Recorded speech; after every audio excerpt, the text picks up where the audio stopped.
जय माँ भद्रकाली। बहुत बहुत स्वागत है आपका हमारे चैनल पर।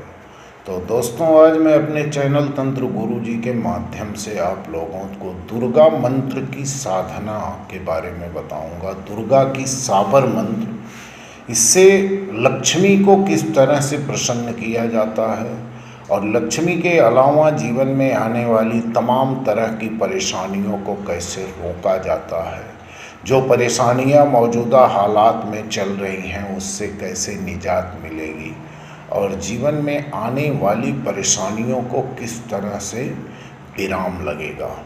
तो इस वीडियो पर अंत तक बने रहिए और चैनल पर पहली बार आए हो तो चैनल को सब्सक्राइब कर लेना और कमेंट में ओम नमः शिवाय जरूर लिखना। दरिद्रता एक ऐसा अभिशाप है जिससे पीड़ित मनुष्य आज समाज में कोई भी आदर सत्कार नहीं प्राप्त कर पाता। ठीक इसके विपरीत धनवान एवं सामर्थ्यवान मनुष्य का सर्वत्र सम्मान होता है। इसलिए मनुष्य के जीवन में पर्याप्त धन का होना निश्चित रूप से अनिवार्य है। शास्त्रों में भी चारों पुरुषार्थ में अर्थ को स्थान दिया गया है। अनाद काल से जो महासर्ग शक्ति स्थित काल में पालन शक्ति तथा संहार काल में रुद्र शक्ति के रूप में तीनों लोकों में पूजी जाती हैं, वह माँ दुर्गा है। कहा जाता है कि माँ दुर्गा के साबर मंत्र का जप करने से सभी मनोकामनाएं पूरी हो जाती हैं। यह चराचर जगत जिनके मनोरंजन की सामग्री कही जाती है, परा पश्यंती मध्यमा और वैखरी वाणी के रूप में जो कण कण में विराजमान रहती हैं। अगर कोई साधक सच्चे मन से इनकी शरण में जाता है तो माता उसके जीवन को धन्य धान्य से परिपूर्ण कर देती हैं। अगर किसी व्यक्ति की कुंडली में ग्रहों की दशा जब विपरीत स्थिति में हो तब सोच विचार कर किया गया कार्य भी विपरीत फल प्रदान करता है। ऐसी विकट परिस्थितियों में जैसे व्यापार में हानि, शत्रुओं का कोप, नौकरी में रुकावट, कर्ज अथवा तंत्र बंधन आदि परेशानियां आती रहती हैं। इन सब से आदि शक्ति माँ दुर्गा का एक दिव्य लक्ष्मी कारक साबर मंत्र अमृत के समान माना गया है। इस साबर मंत्र को नवरात्रि काल, ग्रहण काल या फिर समस्या अधिक बढ़ने पर कभी भी जप करके सिद्ध किया जा सकता है। इस मंत्र को 1.25 लाख की संख्या में जप करने का शास्त्र में विधान बताया गया है। इसे किसी भी शक्ति पूर्ण मंदिर या फिर एकांत पवित्र स्थान में संपर्क करना चाहिए।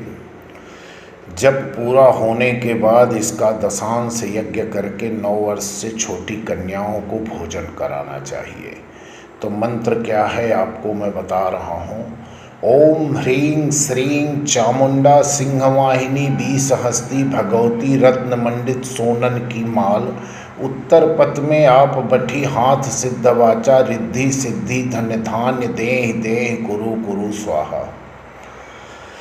माँ दुर्गा त्रिदेव ब्रह्मा विष्णु और महेश की ही महाशक्ति कही जाती हैं। जो भी श्रद्धा पूर्वक भक्तवत्सला करुणामयी आद्य शक्ति माँ जगदम्बा का धन वैभव की देवी माता महालक्ष्मी रूप में पूजन और आवाहन करते हुए इस दुर्गा के साबर मंत्र की जप साधना करता है, उसे माँ धनवान बना देती है।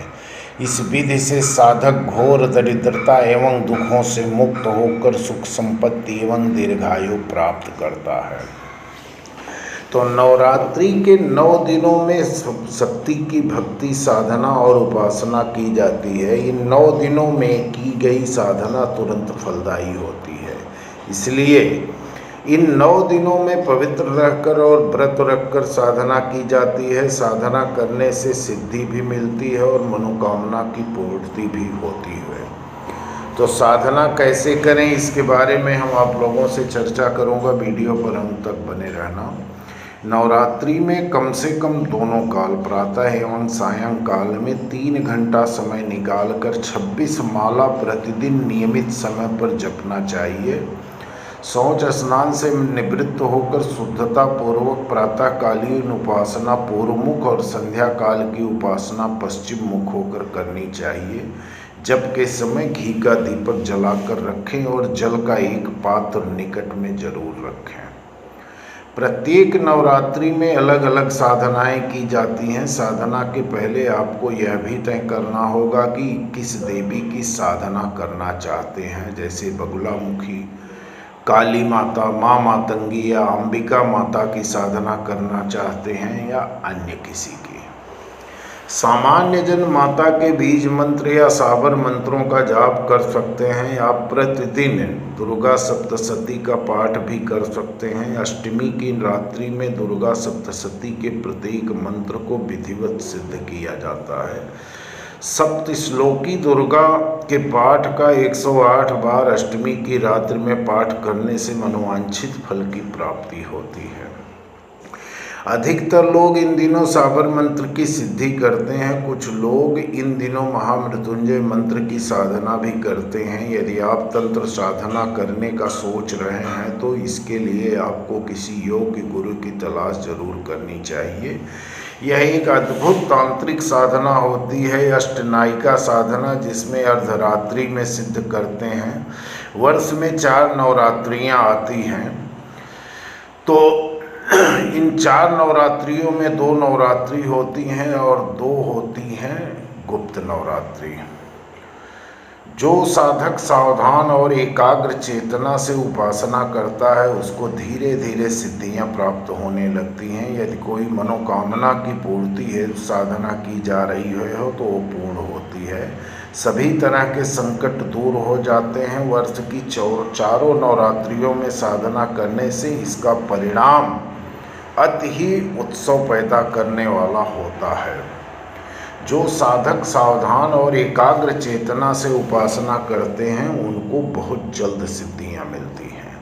नवरात्रि साधना में ब्रह्मचर्य पालन बहुत जरूरी है। इसके अलावा एक समय ही भोजन ग्रहण करें और दोनों वक्त फल और दूध लेना भी उपवास में संभव है।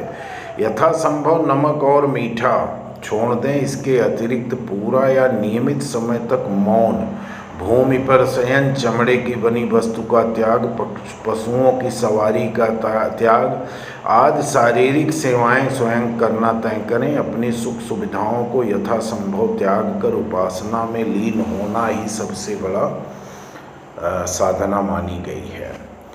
तो दोस्तों, इस नियम का पालन करना कोई बहुत बड़ी चीज़ नहीं है, बहुत ही साधारण सी बात है। इसका कोई भी पालन कर सकता है।